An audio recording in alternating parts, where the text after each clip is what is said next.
우리 함께 인사하겠습니다. 잘 나오셨습니다. 성도님 얼굴만 봐도 은혜가 됩니다. 사랑하고 축복합니다. 사랑하고 축복합니다. 교회의 성수가 9번째 말씀입니다. 영적 순수함을 지키는 교회라는 제목으로 말씀의 은혜를 함께 나누겠습니다. 중세시대 두 수도자가 어떤 사납게 흘러내리는 강물을 건너가게 되었습니다. 그런데 이 강가 앞에서는 누군가 자신을 건네주기를 바라는 한 젊은 여인이 있었습니다. 한 수도자는 음욕을 저지르지 않기 위해서, 음욕을 이렇게 제어하기 위해서 그 여인을 못 본 채하고 개울을 건너가 버렸습니다. 그런데 다른 수도자는 여인에게 등을 내밀면서 제 등에 업히시지요, 제가 건네드리겠습니다 하면서 그 여인을 업고 반대편에 내려준 것입니다. 한참 길을 가는 도중에 먼저 개울을 건너갔던 수도자가 화가 나서 이렇게 말했습니다. 여보게, 수도하는 몸으로 여인의 몸에 손을 대다니 자네는 부끄럽지도 않은가? 이렇게 책망을 한 것입니다. 그러나 여인을 업었던 수도자는 아무 말도 하지 않고 묵묵히 길을 걸어갔습니다. 그렇게 한참을 걸어갔는데 먼저 건너갔던 그 수도자가 생각해보니까 계속해서 화가 나는 것입니다. 그래서 한 번 더 동료 수도자를 나무랐습니다. 자네는 단순히 그 여인이 개울을 건널 수 있게 도왔을 뿐이라고 말하고 싶겠지만 여인을 가까이 해서는 안 된다는 것이 우리의 신성한 계율임을 잊었는가 하면서 계속해서 여인을 업어준 그 수도자를 책망하는 것입니다. 그제서야 여인을 업었던 수도자는 입을 열었습니다. 이 사람아, 나는 벌써 2시간 전에 그 여인을 개울가에 내려놓고 왔는데 자네는 아직도 업고 있군 그래. 그러면서 말을 했다는 것입니다. 그 말을 들은 수도자는 자신의 생각이 부끄럽고 창피해서 고개를 숙였다고 합니다. 독일의 종교개혁자 마르틴 루터는 이런 말을 했습니다. 새가 지나갈 수는 있지만 머리 위에 둥지를 틀지 못하게 하라. 부정적인 생각을 하며 살아갈 수밖에 없는 것이 우리 인간의 한계이지만 결코 그것이 우리의 생각을 지배하지 못하게 해야 한다는 말입니다. 예수님을 은 30에 팔았던 가룟 유다가 머리 위에 둥지를 튼 것이지요. 그에게는 물론 예수님을 이해하지 못하는 그런 면이 분명히 있었을 것입니다. 그래서 고민도 많이 했을 것입니다. 그런데 그렇게 고민할 때에 주님의 더 깊으신 뜻이 있겠지. 주님이 이렇게 고난당하고 십자가 지는 그 길을 택하는 그것이 주님의 더 깊은 뜻이 있겠지, 이렇게 생각을 했어야 함에도 불구하고 그는 자기 나름대로 이해하지 못하는 생각을 묵상하고 또 묵상함으로 말미암아 사탄이 그 가룟 유다의 마음에 예수 팔 생각을 불어 넣어 주었던 것이지요. 여러분은 부정적인 생각이 살며시 들어올 때에 어떻게 하십니까? 결코 그것을 깊이 묵상하지 마시고 기도하시기 바랍니다. 특별히 대적하며 기도하시기를 바랍니다. 나사렛 예수 그리스도 이름으로 명하노니 나를 부정적으로 만든 모든 생각들은 떠나갈지어다. 이렇게 선포하시기를 바랍니다.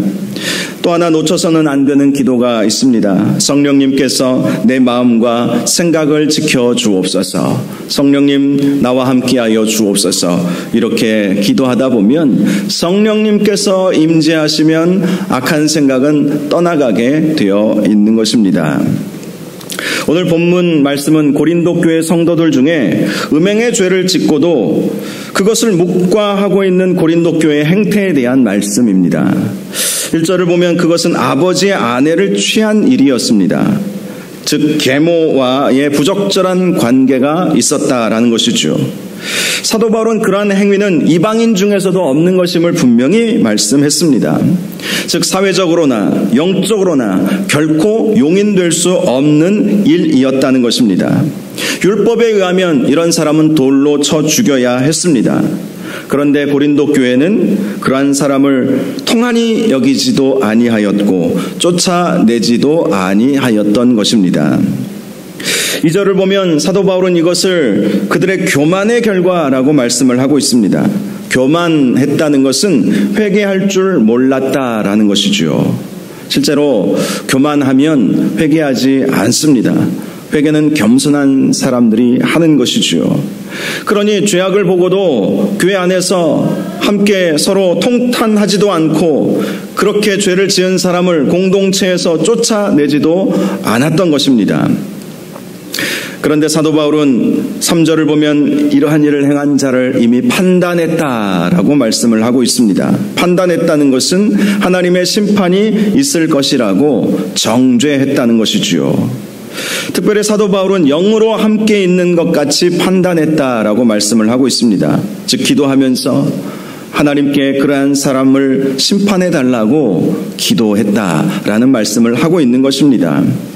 4절과 5절을 보면 그런 자를 사탄에게 내준 것이라고 말씀을 하고 있습니다.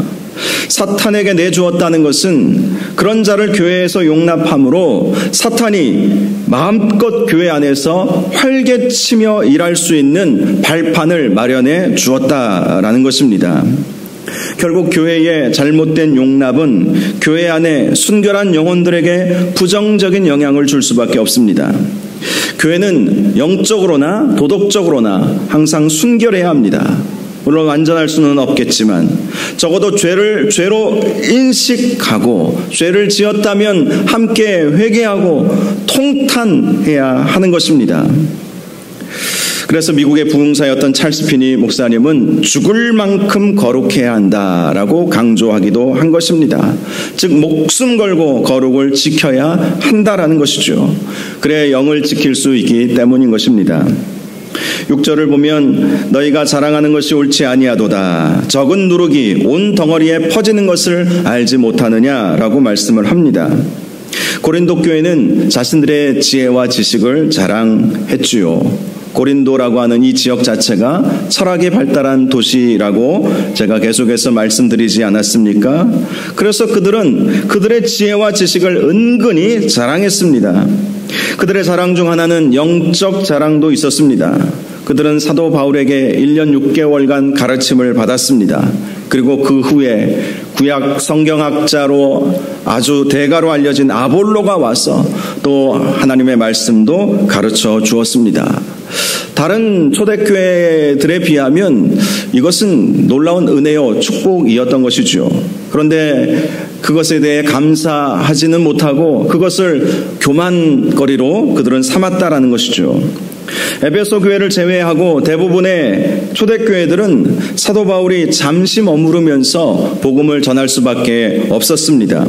그러기에 그 교회들은 성경 지식이 짧을 수밖에 없었습니다. 영적인 경험도 많이 하지 못했습니다. 새롭게 세워진 교회의 지도자들도 복음에 대한 지식이 짧을 수밖에 없었습니다. 고린도 교회는 그들과 비교하면서 자랑을 한 것이죠. 그런데 그들이 놓친 것이 있었습니다. 교회의 진정한 자랑은 얼마나 영적으로 건강한가 아니겠습니까? 교회 안에 진정한 생명력이 있는가 아니겠습니까? 얼마나 우리 교회가 겸손하게 주님의 뜻을 이루어 드리는가 거기에 있어야 하는 것 아니겠습니까? 교회 안에 서로 얼마나 사랑하고 있는가 그것이 자랑이 되어야 함에도 불구하고 그러한 자랑을 할 수가 없으니까 자신들의 지혜와 지식을 자랑했던 것입니다. 사도 바울은 자신의 약함을 자랑한다라고 말씀을 했습니다. 자랑할 것이 아무것도 없다는 말이죠. 자신의 약함으로 오히려 그리스도의 강함이 드러나기 때문에 자신이 약한 것을 오히려 감사했다라고 말씀하기도 했습니다. 하나님께서 기뻐하시는 교회는 항상 겸손한 교회인 것입니다. 그 겸손이 교회의 문화가 될 때에 그 교회는 점점 성숙한 교회가 되어 가는 것입니다. 사도 바울은 적은 누룩이 온 덩어리에 퍼지는 것을 기억해야 한다라고 말씀을 했습니다. 이 말씀은 교회 안에서 행해지는 죄악이 삽시간에 순식간에 퍼져서 교회 안에 영향을 미친다라는 것이죠. 그래서 7절에 보면 너희는 누룩 없는 자인데 새 덩어리가 되기 위하여 묵은 누룩을 내버리라. 우리의 유월절 양 곧 그리스도께서 희생되셨느니라 라고 말씀합니다. 누룩 없는 자는 예수 그리스도의 십자가 희생으로 죄 없는 자가 되었다라는 것을 말씀하는 것입니다. 그러므로 새로운 것이 되기 위해서 묵은 누룩을 내버려야 한다는 것입니다. 사도 바울은 이 누룩을 부정적인 것으로 묘사를 하고 있는 것이죠. 그 누룩을 내버려야 한다는 거예요. 그 누룩을 내버리지 아니하면 그것이 공동체 전체에 악영향을 미치게 된다는 것입니다. 8절을 보면 우리가 명절을 지키되 묵은 누룩으로 말고 악하고 악의에 찬 누룩으로도 말고 누룩이 없이 오직 순전함과 진실함의 떡으로 하자라고 말씀을 하고 있습니다. 죄악을 다 내어버리고 순전함과 진실함의 떡으로 6월절 명절을 지켜야 한다. 이것은 예수 그리스도의 희생을 생각하면서 끝까지 믿음 지키며 살아야 한다라는 말씀인 것입니다. 순전함은 헬라어로 리크리네이아스라는 단어를 씁니다. 이 단어는 동기의 순수함을 말하는 것입니다. 또 진실함은 헬라어로 알레데이아스라는 단어를 씁니다. 이 단어는 행동의 순수함을 의미하는 것입니다. 즉 그리스도인들은 마음에서 일어나는 동기도 순수해야 하고 겉으로 드러나는 실질적인 행동도 순수해야 한다라는 것이죠. 동기가 불순하면 아무리 결과가 좋아도 그것은 유익한 것이 아닙니다. 마찬가지로 아무리 동기가 순수했어도 그 방법이 덕스럽지 않으면 그것은 교회를 오히려 악하게 만들 뿐이라는 것이죠. 그런 관점에서 지난 주일에 살펴보았던 야곱의 아들들, 동기도 순수하지 못했고 방법도 순수하지 못했죠. 그러니 야곱이 이 일로 인해서 하나님의 큰 심판이 임할 수 있었기에 깊이 하나님 앞에 회개하고 또 두려워하고 고민했던 것 아닙니까? 그때 하나님께서 말씀해 주시기를 베델로 올라가서 이전에 네가 나를 만났던 그곳에서 제단을 쌓으라, 이런 말씀을 해주시지 않으셨습니까? 하나님을 만나고 하나님 앞에 예배할 때에 그 어려움의 그 과정들을 이겨낼 수 있다라는 것이죠.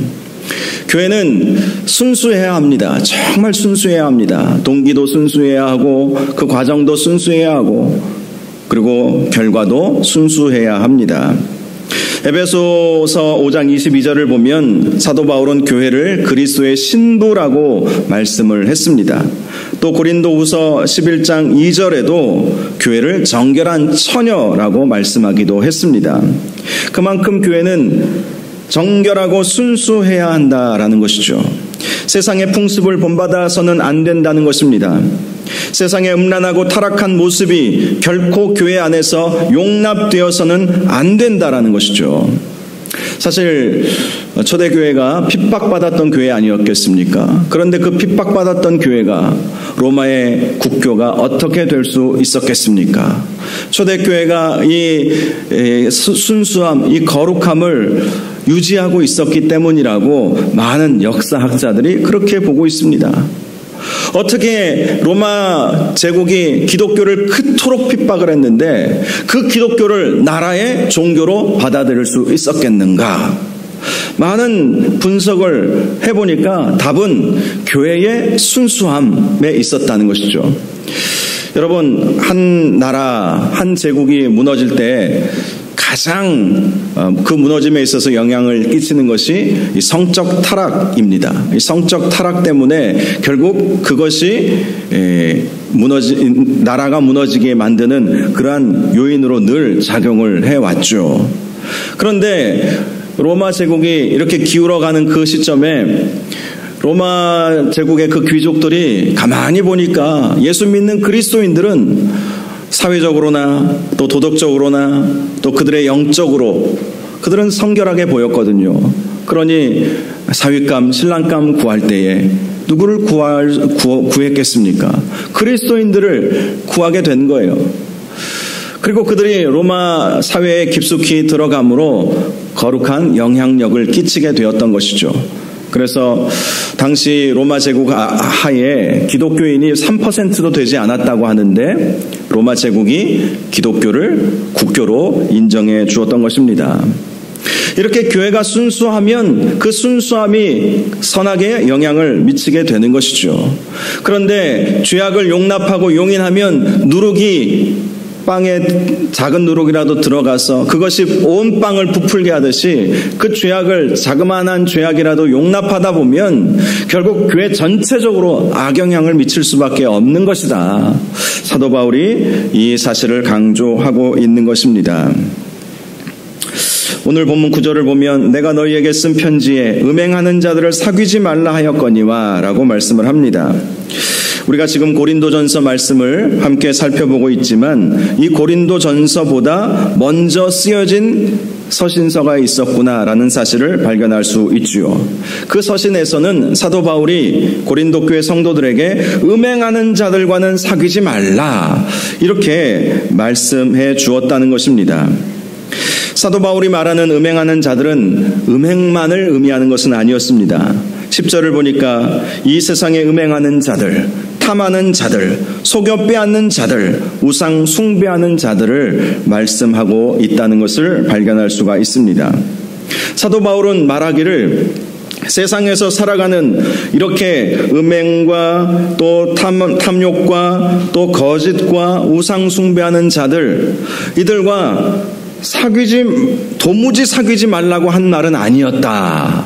이런 말씀을 해주고 있습니다. 그러려면 세상 밖으로 나갈 수밖에 없는 것 아니냐. 실제로 그렇죠. 우리는 이 세상에서 살아가면서 예수 믿지 않는 사람들과 늘 교제하고 또 그들을 만날 수밖에 없죠. 우리는 세상 속에서 살아가고 있기 때문에 그런 것이죠. 세상과는 구별되어야 되지만 우리는 세상 속에서 살아갈 수밖에 없는 존재들입니다. 그런데 세상 속에서도 살아가지 않으려고 했던 사람들도 물론 있었죠. 이 예수님 시대에는 이 쿰란 공동체라고 하는 그러한 공동체가 있었습니다. 그들은 동굴 같은 곳, 광야에서 그들만의 공동체를 만들어서 세상과는 담쌓고 그렇게 살았죠. 그런데 사도 바울은 그러한 삶을 살기를 원치는 않았어요. 세상 사람들을 만나서 그들에게 복음을 전하고 그들이 하나님의 자녀가 되도록 만들어주는 것이 우리의 사명이기 때문이었습니다. 그러니 사도 바울이 세계 곳곳을 돌아다니면서 복음을 전할 수 있었던 것이죠. 즉 사도 바울이 세상 사람들 중에 악한 사람들, 우리가 그들을 안 만나고는 살 수 없다. 그들과 우리가 교제도 나누고 그들과 함께 대화도 나누고 그렇게 하는 것은 당연한 이치라는 것을 말씀하는 것입니다. 그런데 사도 바울이 정말 하고 싶은 말씀은 11절 말씀입니다. 이제 내가 너희에게 쓴 것은 만일 어떤 형제라 일컫는 자가 음행하거나 탐욕을 부리거나 우상 숭배를 하거나 모욕하거나 술 취하거나 속여 빼앗거든 사귀지도 말고 그런 자와는 함께 먹지도 말라 함이라. 즉 사도 바울이 지금 말씀하고 있는 핵심 요지는 세상 속에서 그렇게 악하게 살아가는 자들과 우리는 사귀면서 살아갈 수밖에 없는 것이 우리의 현실이고 또 자연스러운 것이지만 교회 안에서 형제라 일컫는 자를 말하는 거예요. 교회 안에서 형제라고 일컫는 그 자가 죄악 가운데 있음에도 불구하고 그들과 아무런 거리낌 없이 적어도 그것이 죄인 줄 알면 그를 불러다가 권면하고 때로는 책망하고 함께 기도해주고 함께 회개하고 그 죄악을 떠나가도록 권면하고 이런 모습이 있어야 되지 않겠습니까? 그런데 그렇게는 하지 아니하고 아무런 생각도 없이 먹고 마시고 아무 문제가 없었다는 듯이 그렇게 하고 있었다는 것, 이것에 대한 문제를 제기하고 있었던 것입니다. 세상 밖에 있는, 이 교회 밖에 있는 세상 사람들은 하나님이 판단하실 것이기 때문에 그것은 우리의 영역은 아니라는 것이죠. 그런데 적어도 교회 안에, 물론 교회 안에서 있는 사람들 중에 죄악을 저지른 사람들도 하나님께서 판단하시겠지만 교회 안에서도 그들과 절연해야 할 필요가 있다는 사실을 말씀을 한 것입니다. 교인이면서도 악한 회개할 줄 모르고 계속해서 죄악을 저지르는 사람들은 단호하게 교회 안에서 내쫓아야 한다. 그래야 적은 누룩이 온 떡 덩어리를 영향을 주는 것을 막을 수 있다라고 말씀을 한 것입니다. 사도 바울이 이렇게 단호하게 말씀한 것은 두 가지 이유 때문이죠. 먼저는 그들을 용납하면 세상에 대하여 옳은 말을 할 수 없기 때문이었습니다. 교회가 도덕적으로 선하지 못한데 세상에 대해서 무슨 말을 할 수 있었겠습니까? 너나 잘해라 이런 말이나 듣지 않겠습니까? 저는 오늘날 한국교회뿐만 아니라 전 세계의 그러한 교회들, 특별히 복음주의 보수적인 그러한 교회들에 대한 세상 사람들의 시선이 곱지 않다라는 이야기들을 종종 듣습니다. 물론 그들이 오해하는 것이 대부분이겠지만 우리도 우리 스스로를 돌아볼 필요가 있어요. 교회가 왜 이렇게 칭찬을 받지 못할까? 그것은 교회 안에서 스스로 자정 능력이 사라져버리고 교회가 영적으로나 도덕적으로나 세상의 기준만큼도 선하지 못하기 때문은 아닌가. 이런 부분들을 우리는 항상 생각해야 합니다. 사도 바울도 지금 그것을 얘기하고 있는 거예요. 세상 사람들이 뭐라고 하겠는가? 세상 사람들도 안 하는 짓을 너희가 하고 있고 그것을 그런 짓을 하는 사람을 지금 용납하고 있지 않느냐. 이 말씀을 지금 하고 있는 것입니다. 다음으로 그러한 사람들을 교회가 아무런 여과 없이 용납하면 교회의 순수성을 잃어버리기 때문이죠. 적은 누룩이 온 빵을 부풀어 오르게 하듯이 적은 죄악이라도 용납하면 교회 공동체 전체가 악영향을 받는다라는 것입니다. 그러므로 교회의 순수함을 유지하기 위해서라도 교회 안에 죄를 짓고도 회개하지 않는 사람들은 회개를 시켜서 하나님 앞에 자복하게 만들든지 그렇게 그 사람이 안 한다면 반드시 쫓아내라, 절연하라 이 말씀을 해주고 있습니다. 성숙한 교회는 영적 순수함을 지키는 교회입니다. 영적 순수함. 교회는 세상의 빛과 소금의 사명을 감당해야 합니다. 예수님은 소금이 맛을 잃어버리면 길에 버려져 사람들에게 밟힐 뿐이다 라고 말씀을 하셨습니다. 소금이 맛을 잃어버리면 안 됩니다. 교회는 세상의 소금과 빛의 역할을 감당해야 합니다. 교회의 영향력은 거룩함에서 오는 것입니다. 그 거룩함이 결국 영적 권위를 주는 것이죠. 교회는 세상을 향하여 영적 권위를 놓쳐서는 안 됩니다. 그러기 위해서는 우리가 복음과는 상관없다라고 치부할 것이 아니라 세상보다 더 도덕적인 기준이 높아져야 하는 것입니다. 세상 사람들이 한다고 똑같이 해서는 안 된다는 것이죠. 적어도 주변 사람들이 내가 예수 믿고 있다는 사실을 안다면 우리는 더 절제하고 조심할 필요가 있지 않겠습니까? 우리는 죄인임에도 불구하고 은혜로 구원을 받았지만 그럼에도 죄를 지어서는 안 되죠. 오히려 더욱더 거룩하고 순결하게 살아야 합니다. 새벽 예배 시간마다 로마서 말씀을 함께 묵상하고 있습니다. 당시 사도 바울의 그 이신칭의 복음을 오해하고 비난하는 사람들이 있었습니다. 사도 바울은 율법이 아니라 오직 은혜로 우리가 구원을 받는다라는 사실을 강조했죠. 그러다 보니까 사도 바울을 곡해하는 사람들은 그러면 날마다 죄 지어도 되겠네요. 우리는 어차피 선한 행위로 구원받는 것이 아니라 은혜로 구원받았으니 죄가 넘치는 곳에 은혜도 더 넘친다. 이렇게 비아냥거리면서 죄 지어도 상관없겠네요. 죄 짓는 것과 구원과는 아무런 관계가 없으니까 죄 짓고 살아도 되겠네요 하면서 사도 바울을 순수한 마음으로 질문한 것이 아니라 사도 바울의 이신칭의 복음, 오직 믿음으로 말미암아 구원을 얻는다는 이 복음을 폄하하기 위해서 그렇게 질문을 했던 것이죠. 그런데 사도 바울이 말합니다. 우리가 은혜로 구원을 받았다고 해서 죄 지을 수 있느냐? 그럴 수 없느니라. 그럴 수 없다는 거예요. 우리 그리스도인들은 주님의 은혜로 구원을 얻었지만 그러나 더 도덕적으로 순결해야 합니다. 죄악이 교회 공동체 안에 들어오지 못하도록 막아야 합니다. 회개시켜야 하죠. 그리고 그마저도 말을 안 듣는다면 출교까지도 각오해야 한다는 것이죠. 사실 이 출교의 문제는 현대교회에서 쉽지 않습니다. 과거 초대교회 시절만 해도 출교당하면 다른 교회에서는 받아주지 않았어요. 그런데 오늘날은 어느 교회에서 출교를 했어도 다른 교회에서 잘 받아준다고 하죠. 또 과거를 우리는 잘 묻지 않기 때문에 그 전 교회에서 출교를 당했는지 시험을 받아서 우리 교회에 왔는지 우리가 알 길도 없고 또 우리가 꼬치꼬치 묻기도 참 좀 애매하잖아요.